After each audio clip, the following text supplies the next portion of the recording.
And that is really the number one thing that costs people money. Tax, land tax, CGT, or stamp duty, or whatever it might be, buying something in the wrong entity or not setting up an entity when you should for a transaction is one of the number one things that cost people money.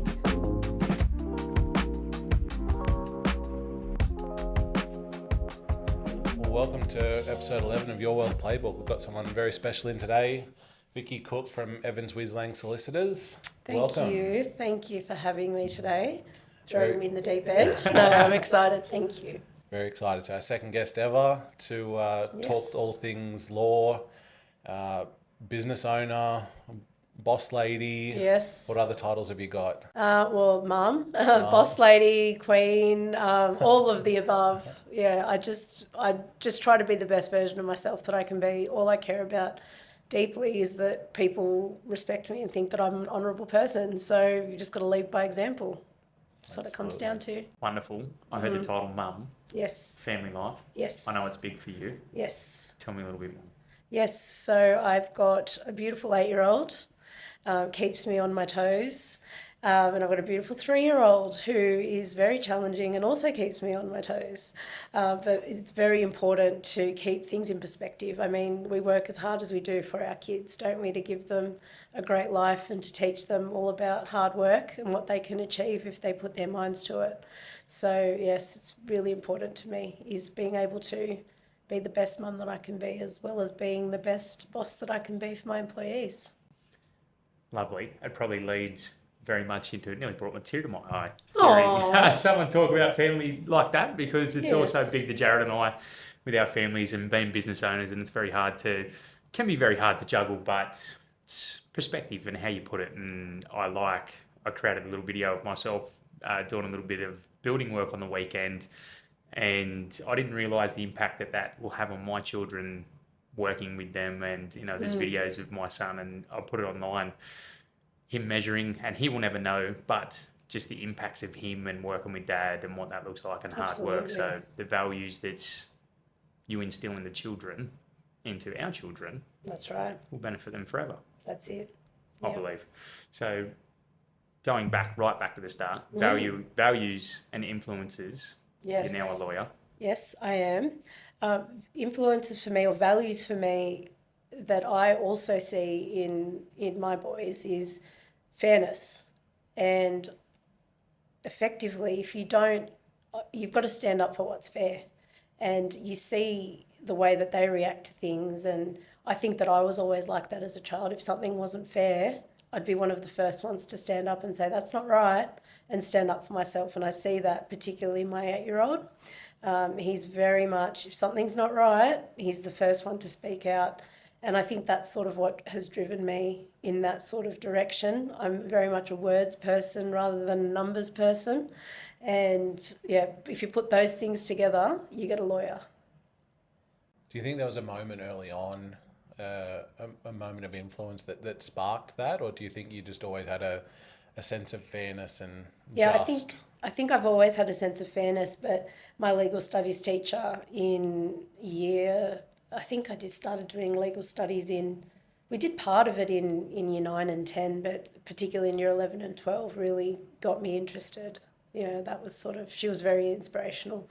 She was a very kind lady. She took everything that everyone threw at her at school, and her name was Mrs. Warren. She was so lovely, and that's sort of what pushed me towards that.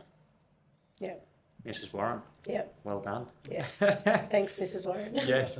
But fairness, it's probably one way that you will go if that is big to you and an influence on you going down the lawyer avenue. Yes. I would imagine that there's a fair bit of study to get through before that you can get there, though. There is. And what people don't understand about when you study law is you go to university for 5 years and you have to combine it with another degree, or you go on and do a degree and then do it as a postgraduate degree. And what you learn at university is not what you do. And university, you have to do all the boring subjects. You might think, I want to be a lawyer because I want to be a criminal lawyer and I stand up for all these things. But you still have to do tort law, you still have to do property law, you still have to do constitutional law and all these boring things that you're not going to particularly use every day. So you've got to have a bit of tenacity and a bit of grit, and you've got to put up with it. You can't just give up. You've got to, and at the end of the day, it all does tie back to the underlying principles. So yeah, that's one thing a lot of people don't think about. Amazing. Where does that grit and determination come from?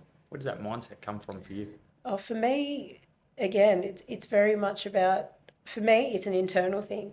I've got people relying on me. I've got to be the best person that I can be and lead the best example, because if you don't show what you espouse, people are not going to respect you. So you've got to lead by example. You can't give up. And to me, that would be the biggest failure, is not seeing something through from the beginning. Respect yourself so that others can respect you. Yes, very much so. Now, take us back to the early days of your legal career. What was it like starting out, and where was your first role after you finished your 5-year study? When you first learned how to... When I first learned how to do it. That's it. Well, Kerrod, I think I might have shared this with you before. It was in Singleton. I was living in Singleton at the time.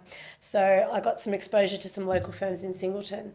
And the second local firm that I got exposure to was one that I stayed with for about 3 years before I went into a commercial property role at Spark Helmore. But at that particular firm, I was under the guidance of one of the partners of the firm, and he was an accredited specialist in family law. But I learned from him.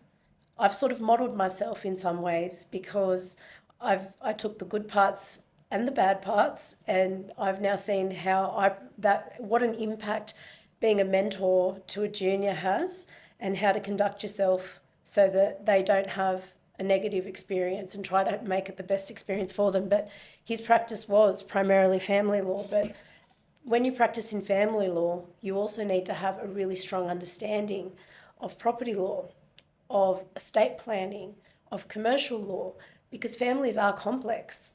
And just because they're going through a divorce or a separation or whatever it might be, doesn't mean that there's other elements of the law that are not going to tie into that transaction or event that's happening to them. So without that broad understanding, you can't properly service your clients.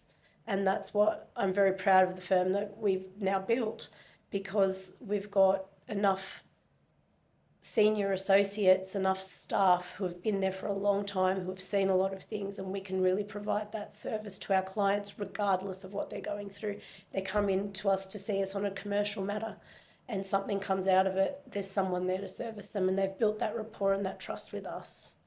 And that's what working in a small little firm in Singleton, under the tutelage of a particular solicitor who has a very wide practice across all of the hunter, and cutting your teeth on all of that, gets you. Amazing training ground. 100%. Coming straight out, yeah. Yeah. It's funny that you say that. Obviously, I grew up in Singleton. Yes. I love the area. Yes. I feel like my apprenticeship was a bit like that as well. Yes. Where a lot of electricians up there are just a miner, or they'll go into the mines and they'll just learn how to fix dump trucks. Yes. And you can earn a great income. Yes. It's nice. But for me, and the apprenticeship that I took was with a more residential, commercial, industrial electrician, where I can put your lights in, yes, can go out on a mine site and fix a dump truck, yes, but can also wire the pump that starts an irrigation motor, and you just get a wide range. And when I was listening to you talk around family law, there's probably property involved as well, coming through family law. It's probably commercial law. So cut your teeth on all of it, and you've got to understand a lot of aspects. Now, I'm not a lawyer. Hopefully I don't ever see a family lawyer as well. I hope you don't have to either. It's not an enviable position to be in. No, but giving you a great understanding and great base to put you instead for what you do now. That's exactly right. Yeah. And I'm very fortunate for that. And as I said, that's what I try to provide for all of my juniors coming through. I want them to get exposure to a lot so that they can see, because you don't truly know where your passion lies until you've experienced it. Lovely. Do you feel being a director now makes it even easier to then relate to clients that are business owners? Absolutely. Absolutely. And the amount of clients that ask you, not only for legal advice, but when they trust you, they ask you for your opinion outside of that. And I say to people, I will always tell you realistically, or what the law says should happen, but we need to come up with a solution that's something that you can live with. I can give you all the information and you decide. I don't know everything, but it's really important for them to build that trust and rapport so that they will then trust you and you can then relate to them on that level. But most definitely being a director does give you the ability to relate to people on all levels. And that's also part of, I'm in a very fortunate position that I've been a partner since 2020, but I've also worked in the firm for years before that. So I've seen the transition and I've built that relationship with clients, and the difference it makes is second to none. Being a director or business owner gives you a different perspective on a wide-ranging, and also clients, building that rapport, Yes. building the trust level with them so that you can help them make an informed decision, giving them all the facts.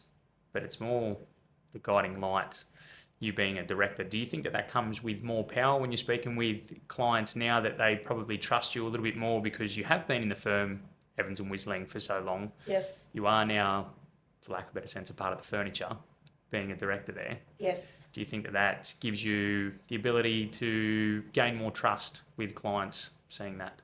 I do. I think it does, because when you, as a firm, when you can display continuity and you can be that stable factor, when people come to you, as I said, might be for one thing, but then they'll come back later for something else and then something else. When they see a stable person there, they definitely feel more comfortable. And when they've interacted with you on different transactions previously, they feel comfortable regardless of what it is. And if it's not something that I personally would be doing, they would feel comfortable in accepting assistance from someone else within the firm because we've vouched for them, or they work for us and they trust us. Tell us a bit more about the transition going from an employee to a director there, and how it came about and what you then saw, how it felt stepping into that leadership role among your peers. It was very exciting. I mean, I'm nearly 40 now, but going from a junior solicitor working in a suburban firm to a bigger firm to then going to a suburban firm again, I found when I applied to work with Evans and Wislang, I had been working at a firm where I wasn't having a lot of client contact, and I was in a particular field that was quite clinical, and that wasn't me. I love people and I love taking instructions and I love being there for my clients. So coming back to a firm like Evans and Wislang, for me, I felt more natural and more comfortable. And then I was in a very fortunate position. I worked very hard, but my going into a director's position and becoming a partner was due to the retirement of the founding solicitor that opened the firm. But to be given that trust and that opportunity, I had to prove myself that I was compatible to work with the other director, being Tony Wislang, and we have a very good relationship. And I was given that opportunity, and it's one that I will never, I'll never discount or ever forget, because I did work for it, but it's an opportunity that will enable me to give other people that opportunity as I get older, and people come through under me. So it's like passing the baton in for a better word, in some ways. The journey sounds like a movie script, doesn't it? It does. It's a bit. The It's country making me girl feel a cutting her bit teeth in cheesy. Singleton and Yeah. becoming a director in the big city. Yes.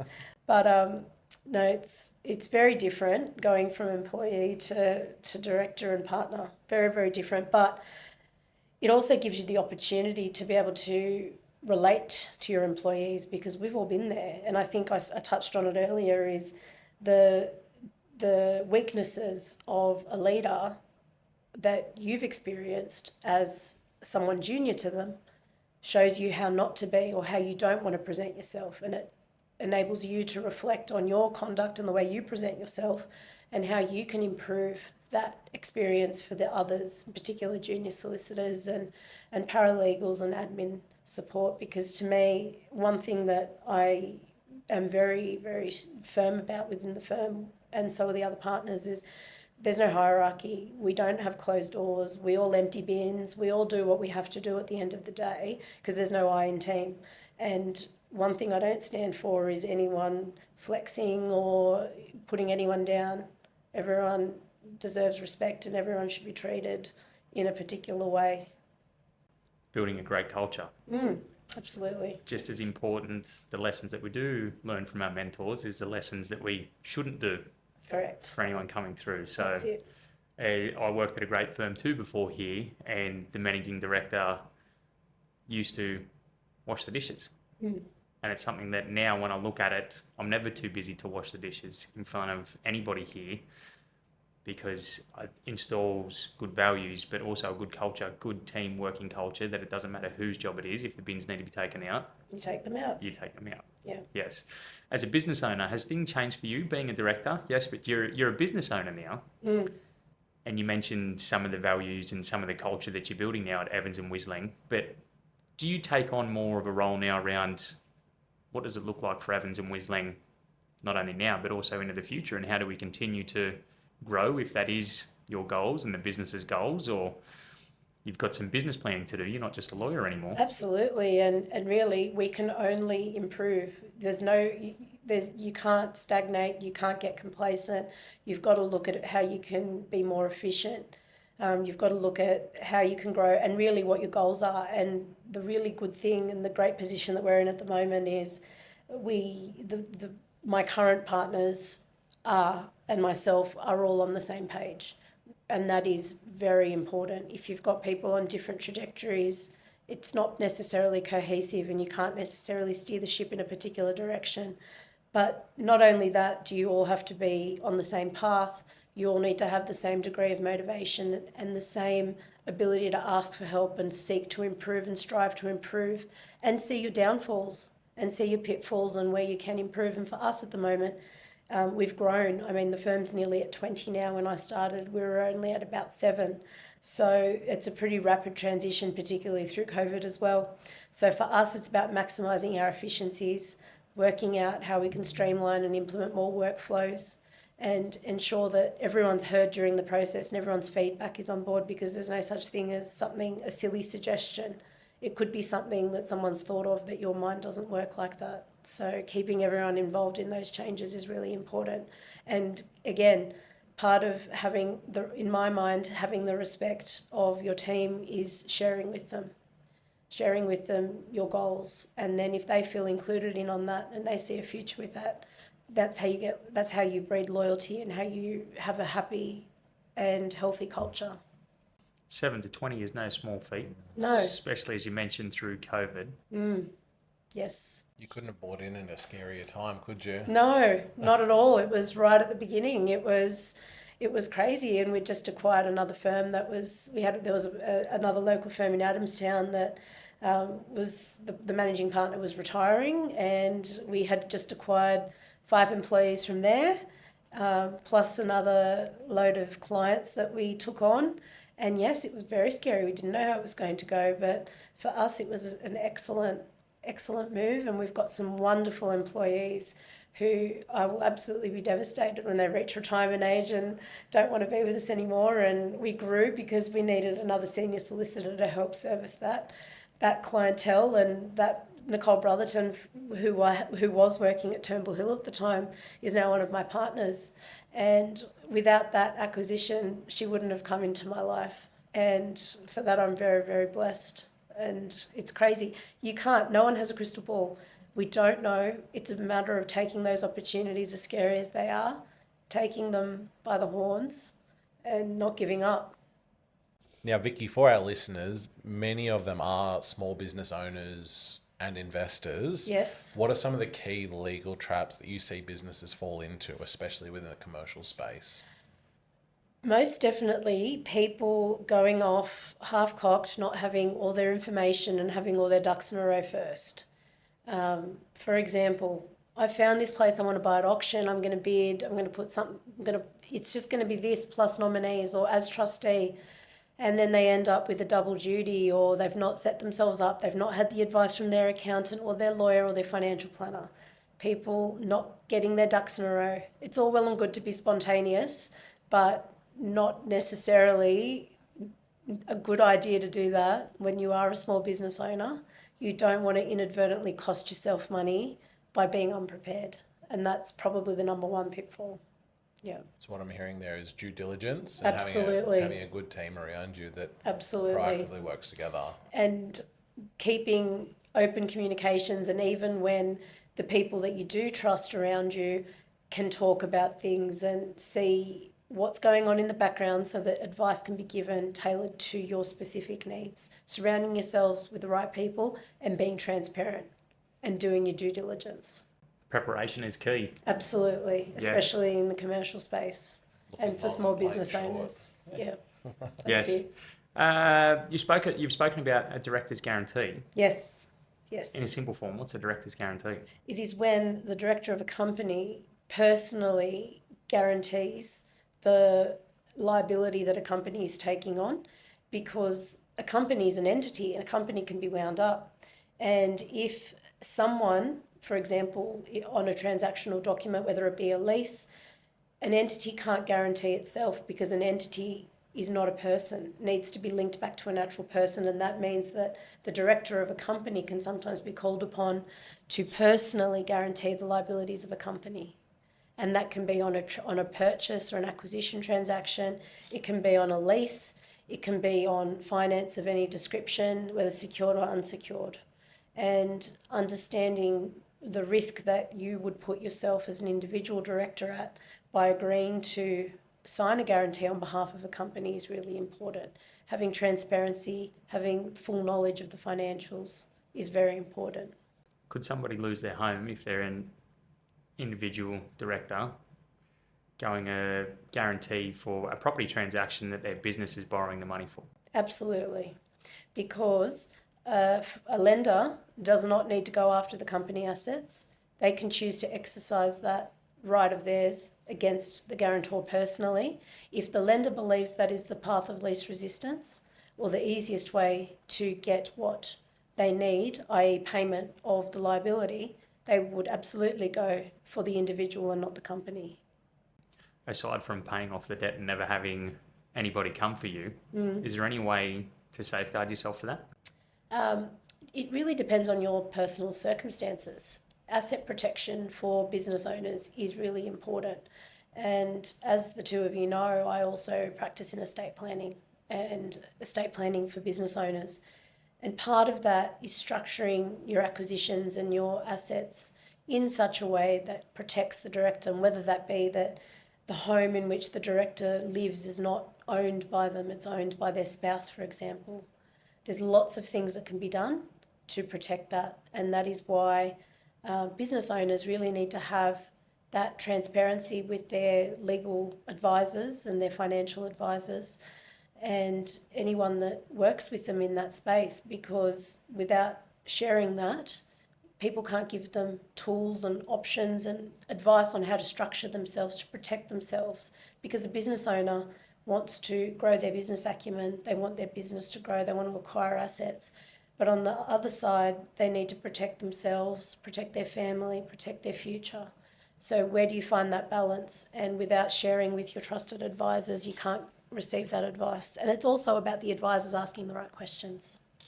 Last thing you want to do is work so hard in the business, and for circumstances like a COVID that Yes. you have no control over, falls your business over, there's Yes. loans associated with the business, and then next minute you get a knock on your door and they're taking your house.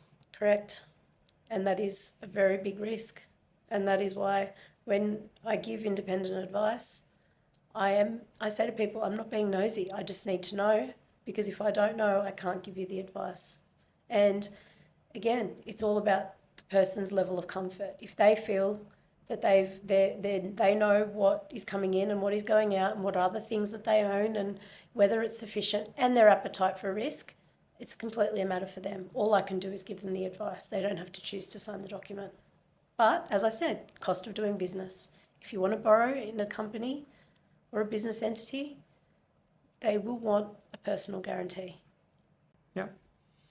It's, as you mentioned, the cost of doing business and having Yes. the right advice so that you understand the risks associated before you sign that dotted line. Definitely. That if things go wrong, hopefully you don't end up in the street, because we want everyone to repay their debts. Absolutely. Yes, we don't want to see anything like that. No, not at all. If you've got one small tip for somebody that is looking to or something that you would like everybody to know, sitting in your position as a lawyer that has well versed in every aspect of law, I would say. If you had one tip for somebody, what would it be? It would be, there's no such thing as oversharing. And I know that's a very strange thing to say, but the more information that we know, the better advice we can give you. And if you can't be honest and upfront with your advisors, we can't give you the advice that you need. I know that's a very strange thing to say, or a very odd thing, but to me it's really important. No. Yeah. Yeah, not at all, because there'll often be times where I'll have a client for 12 months and I didn't know about the second business that they were operating. And they just come to me with one business that they were operating and, this was just a side project, but the side project can be detrimental to everything that we're building. Absolutely. Especially if it falls over, or who the other director is that they're in business with and what other dealings that they do have. And sometimes skeletons jump out of the closet. Yes, discovery and due diligence is paramount. And I think that a lot of practitioners don't put enough time and effort into that. And whether that be from a commercial point of view, whether it be from a estate planning point of view, the more I know about a particular client, the better advice I can give them, because the last thing you want to do is inadvertently cause a detriment to anybody by not knowing the full picture. And the amount of times that happens, the amount of times that people come to me and say, I started doing this 7 years ago and now it's become this, and now we need to do this because something's happened in our family, and you say to them, it's going to cost you this because you didn't get the advice at the time. And it's, you see what it can do to a family and how much it can cost them. So due diligence and discovery and being honest and giving all the information, but also having the ability to tease that information out in such a way and for people to feel comfortable enough to share that with you is really important. They're probably two big things for us, is that teasing that out of clients, but also them trusting you with when they do tell you, when they do open up, because it is their life's work, especially if they are business owners, and making sure that we do have that trust as advisors that they can share and feel that it's okay to share so that we can know. But another thing you touched on there is looking long, because circumstances change. Yes. And if you've got aspirations and grand plans of where you want to get to, if you're not thinking about that, you may purchase things in the wrong entity or not in an entity at all, or you may have, and it's a very costly mistake. Yes. Going back and changing that. If you always knew that that's where you were going to get to and that's what you were striving for, it's a bit like, I'm going to take this back to rugby league because with an analogy that I know, but it's like I wanted to play in the NRL. But the gym work that I was doing was like I was at a high school gym. And as I knew that I was going to get there, but now I'm going to go and get myself injured. And if I'd have told mum and dad that that was my goal, maybe they would have said, this isn't the plan for you. You need to go and, you need to have the right people around you, get into the gym a little bit more.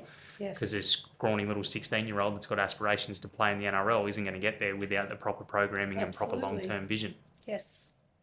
Good analogy. But it's very close to home. But yes, it's very true. If and that is really the number one thing that costs people money, whether it be tax, land tax, CGT, or stamp duty, or whatever it might be. Buying something in the wrong entity or not setting up an entity when you should for a transaction is one of the number one things that cost people money. So get your people in touch with each other. Tell them what you want to do. It sounds like there might be a bit of a story behind a couple of those. Oh, absolutely. It's like one a week, I tell you, it walks into my office. What's the most challenging thing you've come across? It usually is trying to fix something where either things have gone sour, whether it's, post-separation of a couple and trying to fix something that was done incorrectly, or even if someone passes away after something's not been done correctly and trying to fix it, that can be a problem as well. The thing that is really scary to me, and I see a lot of, the amount of business owners that don't have their estate planning in order. That is horrible things to have to fix, because not only are you dealing with the death of a person, but a business that can't operate or unknown tax debt or uncrystallised capital gains tax in properties and not enough insurance, whatever it might be, fixing that is the worst, because how can you come off giving with someone being grateful and thankful when they're grieving? It just doesn't happen. Doesn't happen.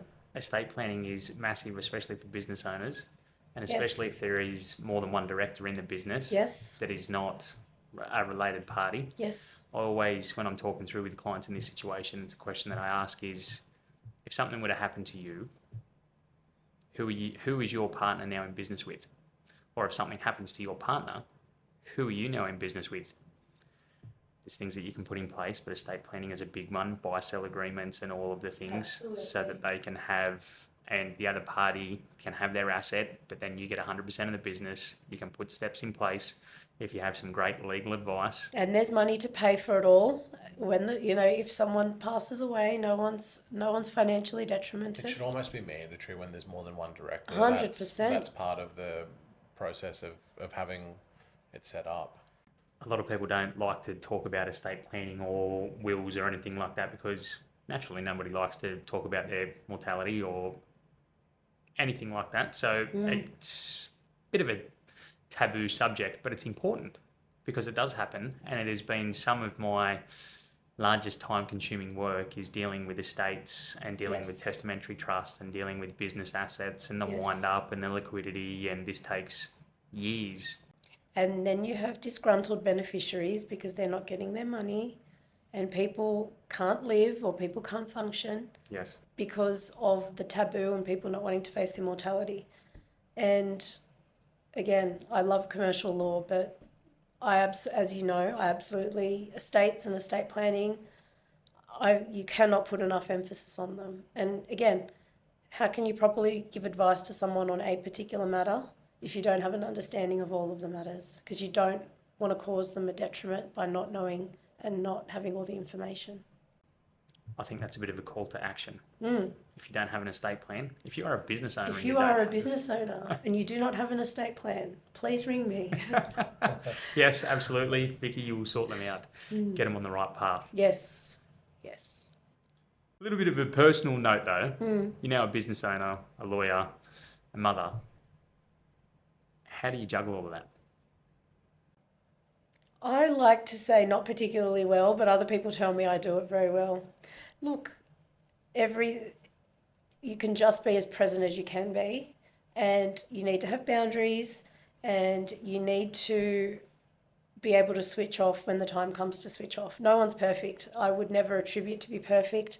And as I said, not very well, but I'm sure others would say I do great at it. It's a very subjective question, isn't it? I would tell you that I'm failing in these particular departments, and everyone else would say, no, you're doing really well.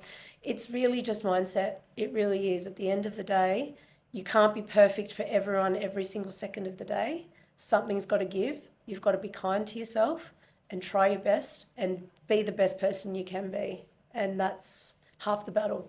What non-negotiables or boundaries do you put in place to make sure that you preserve the integrity of work, or you preserve the integrity of family there? In terms of preserving the integrity of work, it's being open, in my mind, with your support team and your staff. And in particular, I'm in a position where I'm in a half 50-50 arrangement with my children.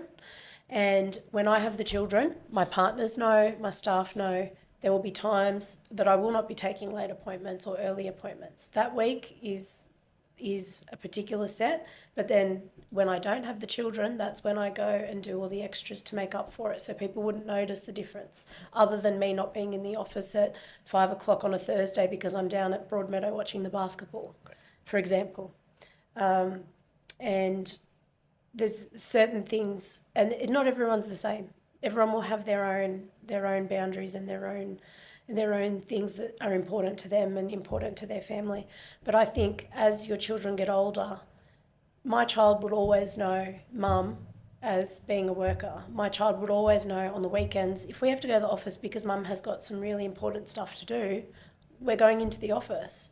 And I think if you share that with your children see you doing that and you lead by example, they respect you for that. And then they're appreciative of the benefits that come their way, such as holidays, such as special times that others may not get because they're not in as fortunate a position. So it's also count your blessings, but show that you have to work to get that. It's not all handed to you. It's really important to pass down and see you show that to the kids, especially by taking them in and showing that's where these things come from. Absolutely. And they get to work, they empty all the paper bins and they do all these things, they use a shredder. Yes. So I think it's really important, and honesty and transparency, the children need to know as well. Yeah, absolutely. Childhood labour, I think, is what I just Yes. heard you say. Yes. Childhood labour. Yes. Cleaning the office. See, we empty the bins, the kids empty the bins, and the paper. Yeah, look, that's what it comes down to. And if it's all well and good for the kids to see, but they also need to see. You need to put them first. They need to have their special times, but they need to know when push comes to shove, Mum's made a promise to someone, and this needs to be done. And Mum isn't only responsible for me and herself, she's responsible for everyone at work. She's responsible for her clients because they trust her. And kids need to understand that. To me, children, yes, they need to be protected and they need to be nurtured, but they also need to have an understanding of how the world is, and that's their reality.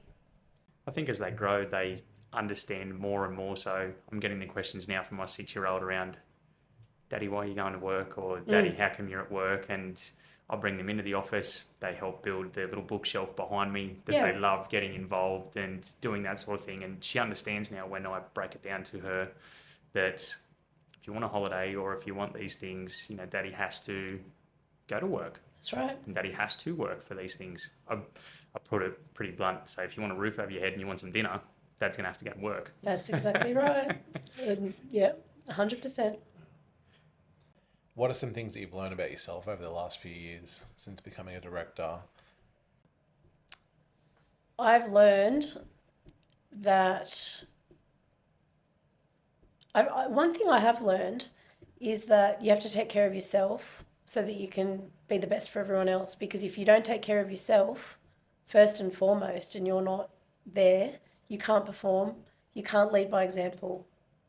So it's also, again, it's about how do you prioritise, where do you put your effort, and having particular personal non-negotiables about things, time that you need for yourself, time to go to the gym, time to read, time to have without a screen. Everyone's different, but having those boundaries in place to make sure that you can turn up with your cup filled, with a positive attitude and leading by example is the most important thing. Because if you can't get that right, you can't expect to be the best leader you can be for your team, or for your team to see you as a good leader and be motivated to be productive in your team.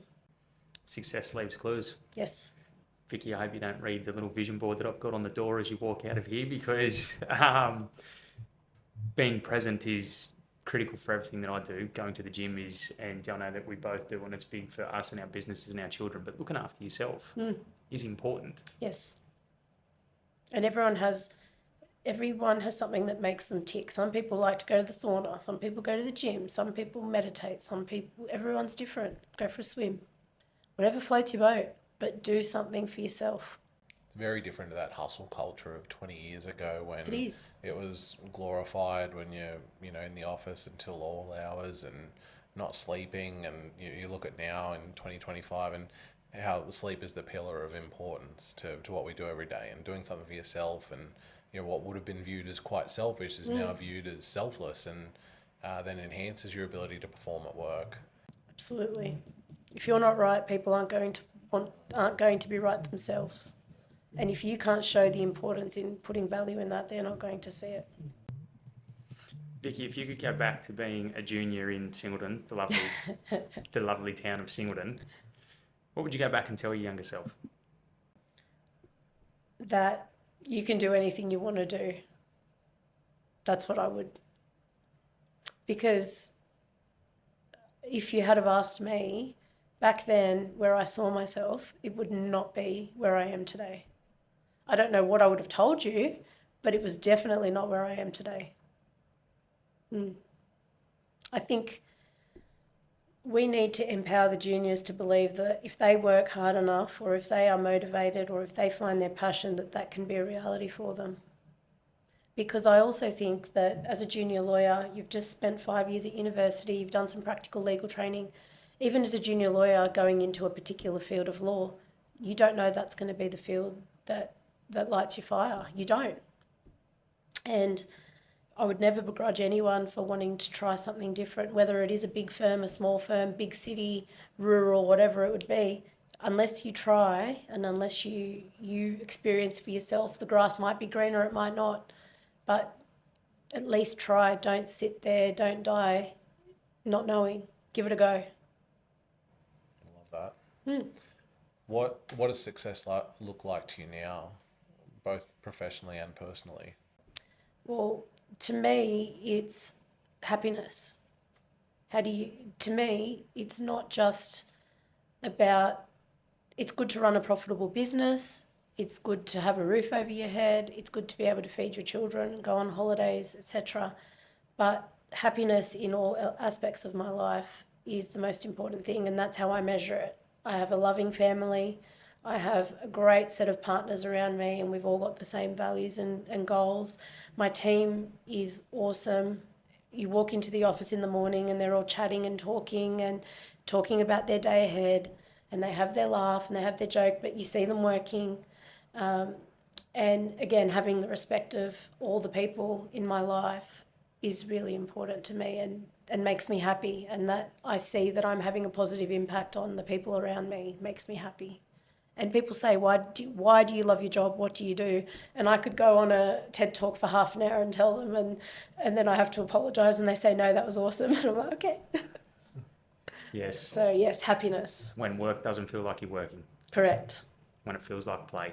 Yes. And you could do it without, if anybody was giving you money to go and do that job. Yes. And one thing that I heard is, it's not a financial goal that you're chasing or that you're after. Yes, it's nice, but it's the happiness. It is. In all aspects of your life. And I get happiness knowing that I've helped someone, because I see people at their best and at their worst, usually at their worst. And if I can get them to come out at their best, or at least positive, with a smile on their face, then I've achieved something. Vicki, I don't even know what I would come and see Evans and Wislang for, but I feel like after this chat, I feel like I probably need to. You need to come. Have you got a will?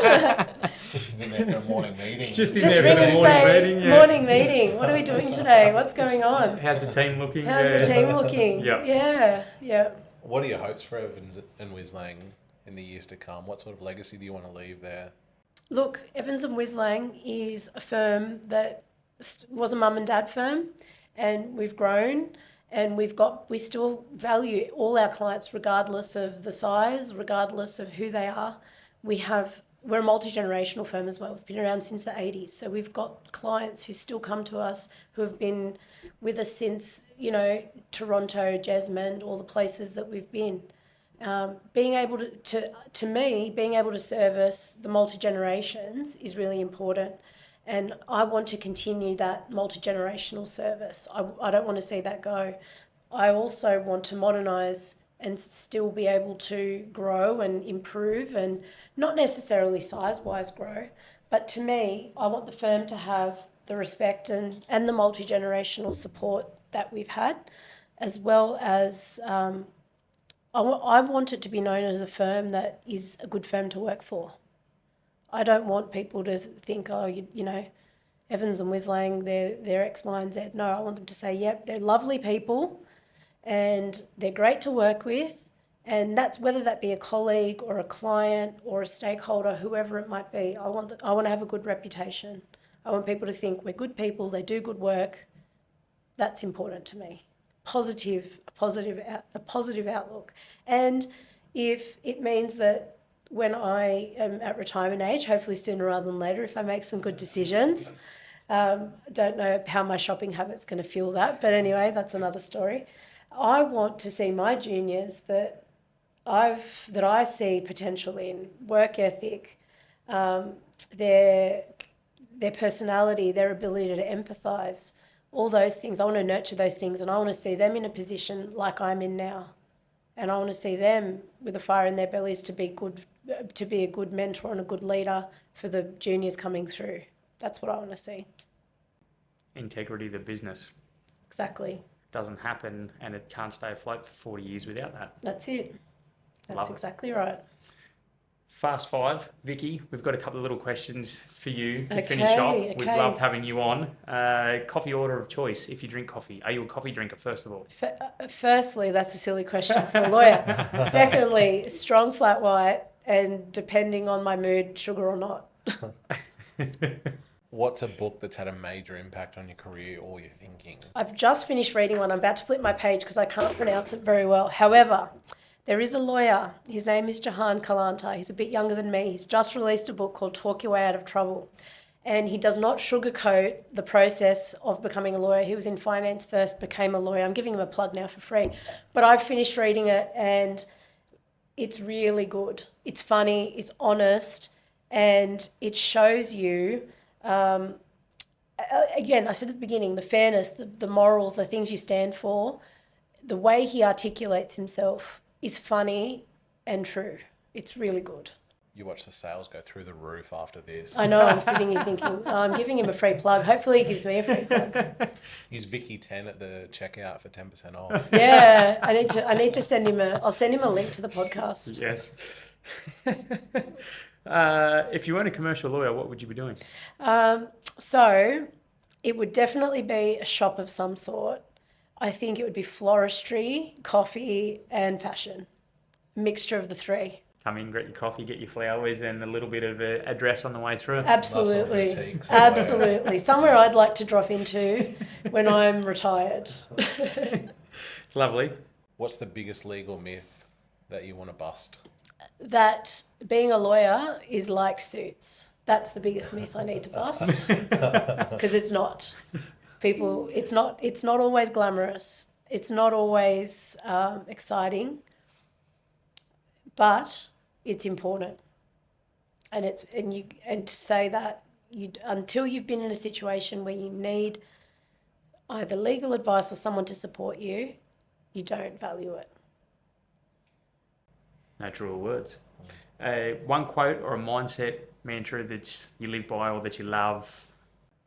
Yeah. And again, this is something that goes back to the beginning that I've said in terms of my views about fairness. Just because you can do something legally doesn't mean you should do it.